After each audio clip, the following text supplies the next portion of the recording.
दाता भला करे।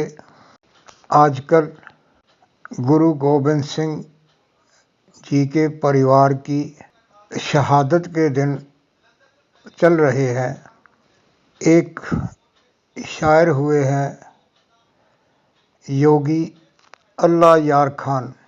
उन्होंने गुरु गोबिंद सिंह जी के युद्ध की एक बहुत लंबी कविता लिखी और उस कविता को लिखने के जुर्म में उनको इस्लाम समाज ने काफिर का फतवा दे दिया।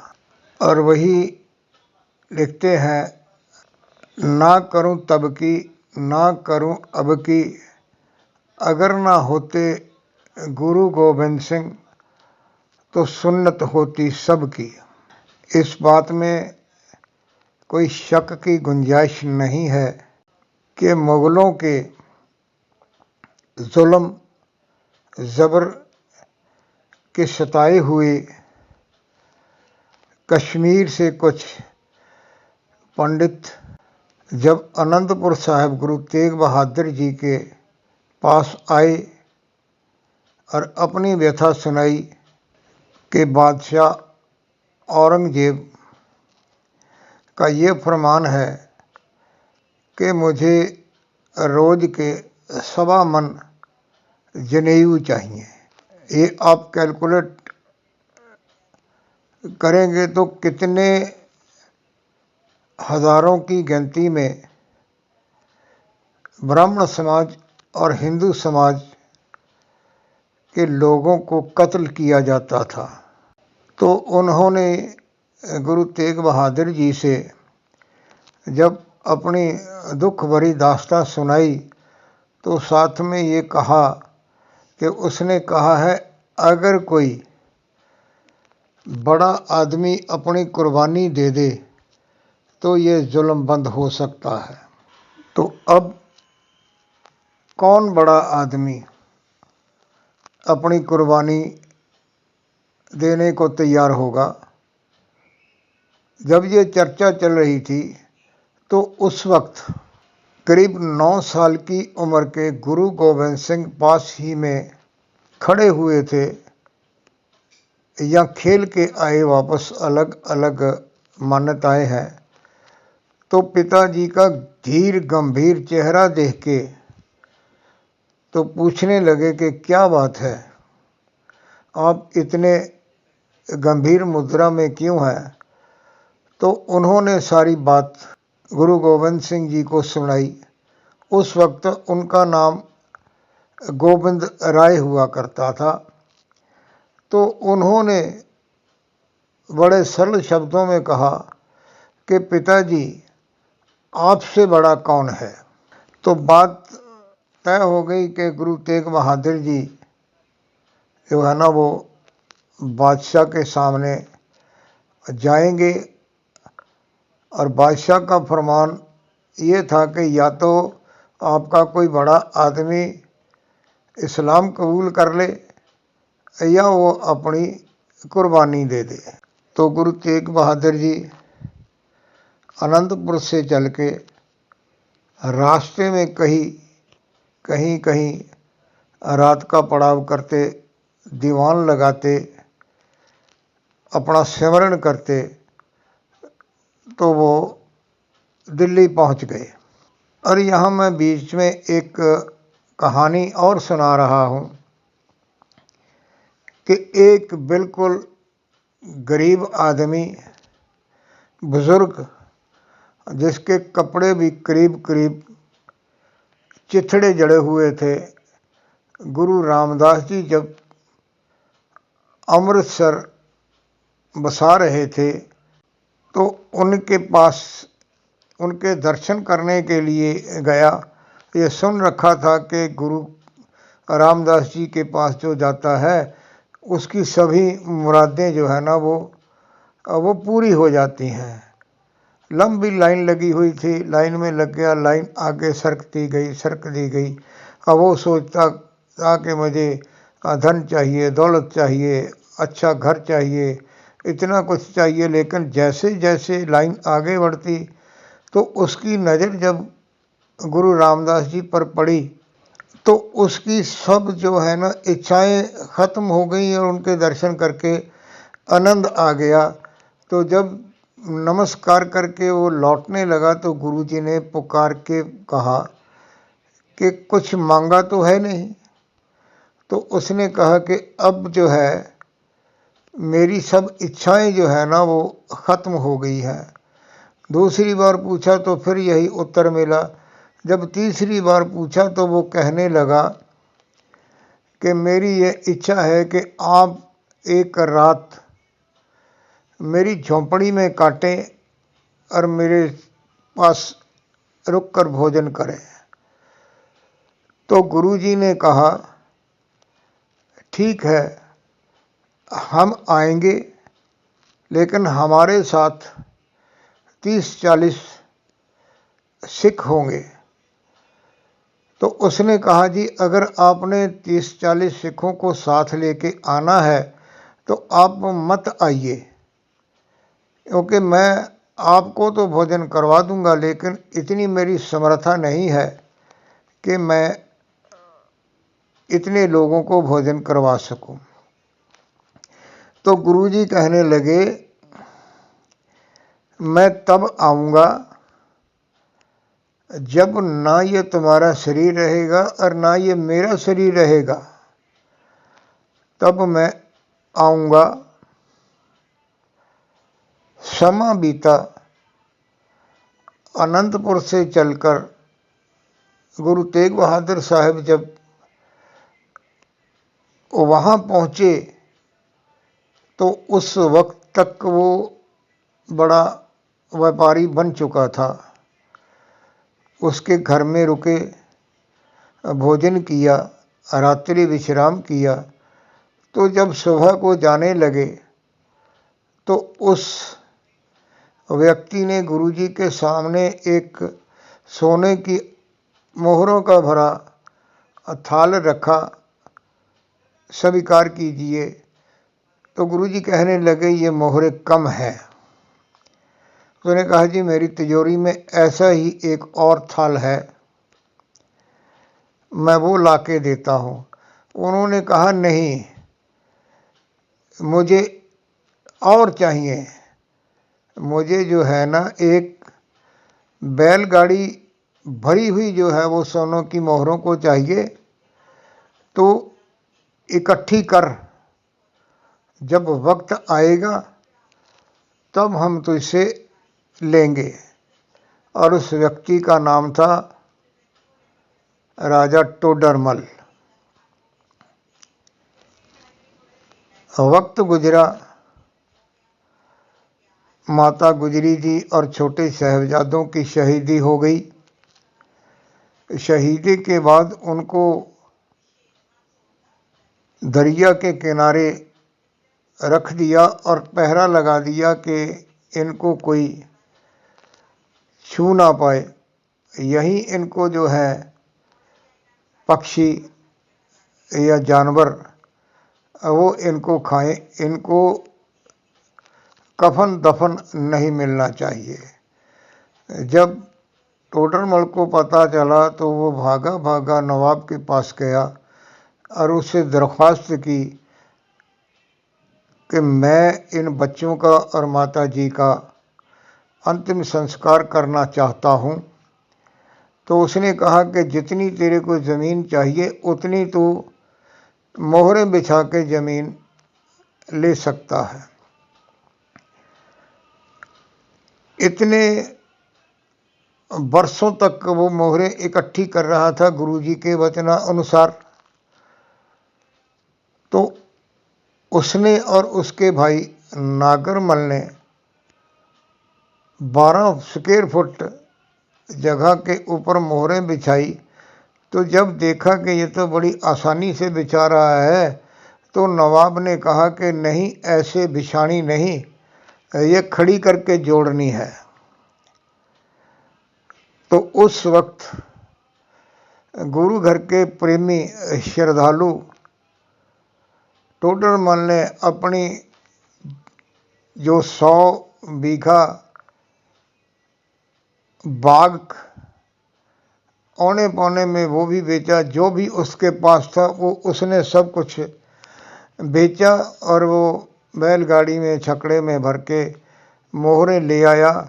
कहते हैं कि उसने अपनी बेटी के लिए भी कुछ सोना उसको दे रखा था कि तेरी शादी के लिए है। तो जब उस बेटी को पता चला तो उसने भी वो सोना जो है वो अपने पिताजी को दे दिया।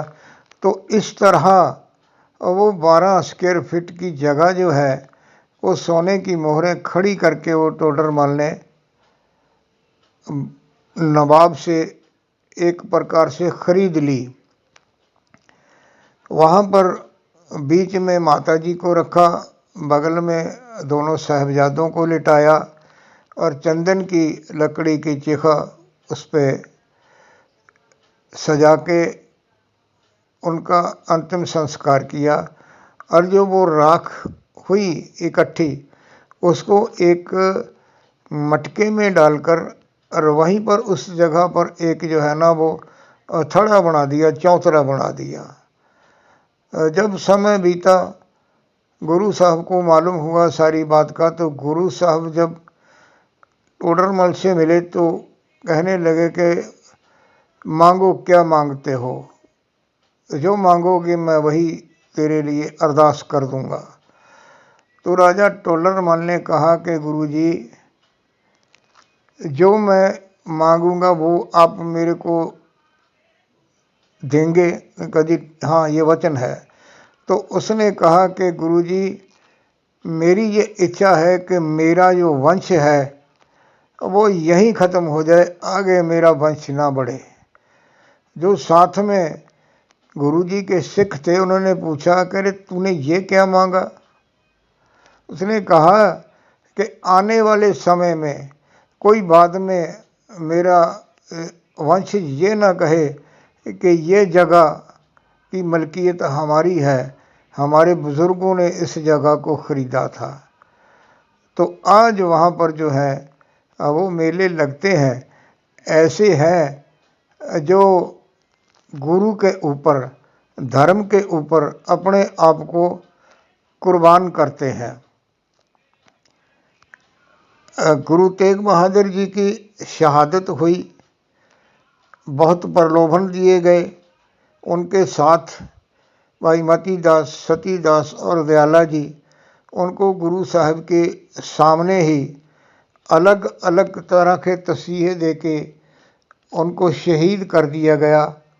और गुरु तेग बहादुर जी का शीश जो धड़ से अलग हुआ, तो कुछ इतिहासकारों का ये कहना है कि जो जल्लाद था उसने गुरुजी से कहा कि आपका नाम तेग बहादुर है, तेग बहादुर का मतलब होता है कि तेग का धनी, तो आप तेग पकड़ो और मेरे साथ तलवारबाजी करो। उन्होंने कहा कि तूने अगर देखना है तो तेरी ये तेग है ना, ये मेरे बदन को छू नहीं सकती। तो कहते हैं कि उसने अपनी तलवार पर एक पन्ना लपेट के उसके ऊपर सूत का धागा लगाया और तलवार चलाई। और मुग़ल इतिहास में ये लिखा है, ये मेरे को किसी हिस्टोरियन ने आज से करीब 50-55 वर्ष पहले बताया था कि उसने कहा कि मेरी तलवार चली तो है लेकिन वो शरीर को नहीं छू पाई, हवा में लहराई। और गुरु तेग बहादुर जी ने अपना शीश अपनी इच्छा से अलग किया और वो जो शरीर है वो चांदनी चौक से कहता हुआ पीछे जाके वो जो है रंगरेटा भाई जैता उसकी झोली में गिरा, क्योंकि वो हाथ जोड़े खड़ा था, हाथ उसके झोली में गिरा। तो उसने उसी वक्त उसको जो है ना वो समेट लिया तो वो वहाँ से चला। और जो गुरु साहब का धड़ था अब वो वहीं पड़ा था जहाँ पर गुरुद्वारा शीशगंज के आगे वो फवारा चौक है, वहाँ पे कहते हैं ये शहादत हुई थी। तो इतने में राजा जयसिंह, जिसके पास सैकड़ों की गिनती में बैलगाड़ियाँ थी, वो आ रहा था और उधर आंधी तूफान इतना झक्खड़ हुआ कि वो जो मुग़ल सैनिक सिपाही थे उनको कुछ भी ना दिखाई दे। तो भाई जैता जी तो शीश लेके वो निकल लिए आनंदपुर साहिब को, और राजा जयमल ने वो गुरुजी का वो धड़ उठाया तो अपनी हवेली में ले गया, और वहाँ पर एक गुरुजी का श्रद्धालु, उसका मुनीम था, उसके घर में गुरुजी के शरीर को रख के तो उस हवेली को आग लगा दी। तो जब भाई जैता जी शीश लेके जा रहे थे, क्योंकि वो व्यापारी थे और उनका बहुत बार जो है आनंदपुर से दिल्ली और दिल्ली से आनंदपुर आना जाना रहता था, और वो सभी जो मेन रास्ते थे, जिसको मेन रोड कहते हैं, वो भी जानता था, और वो जो रास्ता गांव से होकर जाता था उसने वही रास्ता पकड़ा जो गांव से होकर जाता था, और वो आनंदपुर साहब गुरु गोविंद सिंह जी महाराज के पास पहुंचा। रास्ते में कहते हैं कि मुग़ल फौज पीछे लग गई, तो जब नज़दीक आई तो वो जो गुरु तेग बहादुर जी का शीश था वो अपने आप ही आगे जाने वाले रुई के जो गाड़ियाँ थी उसमें पीछे वाली गाड़ी में चला गया, और जब वो आगे से तलाशी लेते हुए पीछे आए तो पीछे से शीश निकल के आगे जो बैलगाड़ी थी उसमें चला गया। तो वो भाई जैता जी कहते हैं कि ये तो सब करामात गुरुजी की अपनी है, मैं वैसे ही डर रहा हूँ। तो जब वो आनंदपुर साहिब में गुरुजी के पास पहुँचा तो जो स्थान उन्होंने गुरु तेग बहादुर जी के शीश के लिए अंतिम संस्कार के लिए चुना, तो वहाँ पर जो चिखा सजाई गई तो गुरु गोविंद सिंह जी ने पूछा कि वो कहाँ है भाई जैता। उसको बुलाया गया, उसकी तो आंखें सूज रही थी, रो रो के सजल हो रही थी, गुरु के प्रति प्रेम इतना था। तो गुरु गोविंद सिंह महाराज ने कहा कि तू मेरा बड़ा भाई है, इस चिखा को आग तू लगाएगा। सो ऐसे ऐसे ऐसे शक्तिशाली जो महापुरुष हुए हैं वो हमारे पूर्वज हैं, और उन्होंने ये हमारे राष्ट्र को इतना कुछ दिया है कि अब उसकी भी पूरी तरह से जो कद्र है ना वो नहीं हो रही है। पिछले वर्ष गुरु तेग बहादुर जी के शहीदी दिवस पर हरियाणा में एक बहन जी है, वो ब्राह्मण समाज की किसी संस्था की प्रधान भी थी, ऐसा वो यूट्यूब पे आया था। तो जब उसको इतिहास का पता चला तो उसने गुरु तेग बहादुर जी की जो है ना फ़ोटो ली और वहाँ के डीएम से मिलने चल पड़ी एक जुलूस की शक्ल में, कि हर मंदिर में गुरु तेग बहादुर साहिब की फ़ोटो लगी होनी चाहिए। वे मैंने तो अपने शहर में अपने मंदिर में उनकी फ़ोटो लगा दी है, अगर ये ना होते तो आज हम भी नहीं होते। अरे एक बार किसी ने कहा कि ये जो हम कहते हैं ना हम हिंदू समाज है, हिंदुस्तान है, कहते अगर गुरु गोविंद सिंह महाराज मुग़लों के साथ लोहा नहीं लेते तो ये हिंदुस्तान नहीं, ये मुग़लिस्तान होता। सो आज के जो दिन चल रहे हैं ये गुरु महाराज को याद करने के हैं, उनको नमन करने के हैं, और उनके दिखाए हुए रास्ते पर चलने के हैं। जैसे भी हो, जितना भी हो, वो गुरु महाराज के नाम से देखो, उन्होंने कहा है कि बांट कर खाना है। गुरु नानक देव जी से लंगर की प्रथा चली। गरीब को बचाना है, ना किसी को जबर जुल्म करना है और ना ही किसी के ऊपर होते हुए जुल्म जबर को सहना है। नेक बनना है और नेकी की राह पर चलना है, तभी हम लोग जो हैं वो गुरु गोविंद सिंह महाराज के शिष्य और श्रद्धालु कहलाएंगे। धन्यवाद। दाता भला करे।